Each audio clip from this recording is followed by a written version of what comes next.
在简报当中的话，若是希望能够呢在执行功能上能够发出声音或者是指定的音乐的话，不妨可以透过互动式功能来完成。首先我们选取的是第一张投影片当中的图片物件，我们可以呢透过我们的图片物件，将我们所需要的音效效果加注在呢我们的这个呢物件上。那紧接着呢，在上方来找到我们的格式里头，找到我们的互动，在不同的版本里面，它互动的功能显示的位置可能有所差异，或者是在投影片放映里面。那紧接着呢，我们来看到的是呢，找到互动功能以后，在开启的互动式画面里面，我们挑选的是播放音效。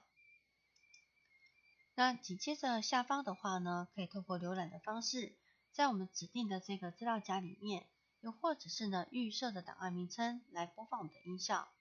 那在这里头的话呢，我们直接来找到我们的范例资料夹里面，透过呢我们所提供的这个呢音乐档案来做显示。在这边的话呢，我们挑选的是我们的这个音乐档。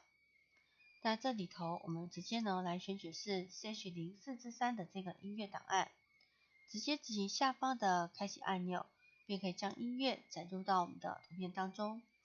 那播放的方式的话呢，当我们的滑鼠游标一旦停在这个图片上的时候，它会显示播放音讯。直接执行滑鼠左键2次，便可以将这个音乐播放出来，来完成我们的设定效果。